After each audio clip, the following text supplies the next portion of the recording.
For decades, the story of globalization has been one of a global village, a future where technology and trade would eventually unite every culture into a single, diverse tapestry. But look at the content we consume, the songs we stream, or the way we dress, and a different pattern emerges. Instead of a blend of many cultures, we are seeing a flattening, a steady drift toward a single, Americanized model of success that looks the same in every city on Earth. Every major power has a specific driver, a national DNA. The United States is defined by its pursuit of supremacy and leadership.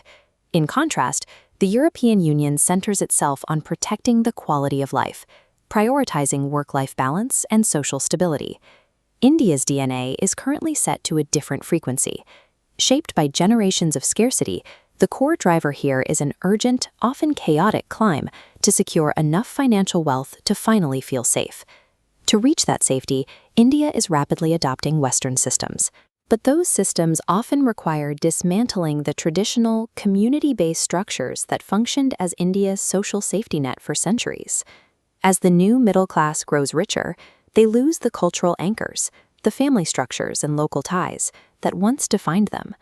This transition leaves behind an empty space where the old identity is gone, but nothing has arrived to replace the sense of belonging. If you walk through the streets of a developing Indian city, you'll notice that the loudest expressions of patriotism, the flags, the public celebrations, are most visible in the lower-income neighborhoods. When you lack personal wealth, the nation itself serves as your primary anchor. It provides the identity and the pride that your bank account cannot yet offer. But as people climb the economic ladder, that bond begins to weaken. Financial security allows individuals to distance themselves from the collective struggle, leading to a middle class that is increasingly denationalized. For many, the goal is no longer to build within the country, but to leave it. The ultimate proof of success is no longer domestic service, but the acquisition of an American salary or a foreign visa. This detachment is physically visible. The new wealthy have retreated into glass-walled corporate parks and gated residential bubbles, separating themselves from the rest of the country. We view this mobility as the standard for success. However, it requires a significant trade, the comfort of isolated prosperity in exchange for a shared national identity. This new prosperity has a quiet fallout.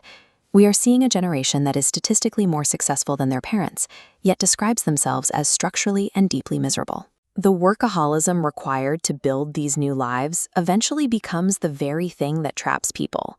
They have spent so much time securing their safety that they have forgotten how to live outside of their professional silos. This isolation has reached an extreme endpoint in China, where thousands rely on an app called I Am Alive. Users tap it daily to signal they haven't died alone.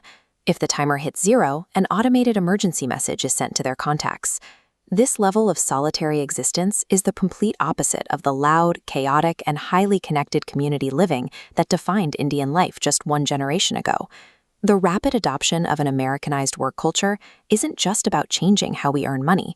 It is triggering a widespread crisis of absolute loneliness. Younger generations are watching this isolation play out in the lives of their older siblings and parents, and choosing a different path. We are seeing a shift in how relationships are formed. People are moving away from connections defined by their background, looking instead toward communities built around their personal interests. Historically, your community was chosen for you, defined by your caste, your religion, or the neighborhood where you were born. Today, that is being replaced by an experience economy. Young people are finding belonging in running clubs, gaming groups, or traveling to new countries with groups of strangers. Rather than saving every rupee to buy a status symbol that signals their isolation, this generation is spending their money to buy their way back into a community. This cultural shift aligns with India's economic growth. As per capita income moves from $2,000 toward the $8,000 mark, the focus of the population tends to change. Once basic survival is no longer the daily concern, people begin to demand better services, cleaner environments, and a life that offers more than just the next paycheck. The long-term success of this growth will be measured by how well this generation can build these new, chosen communities, addressing the loneliness of the modern world while maintaining a sense of shared humanity.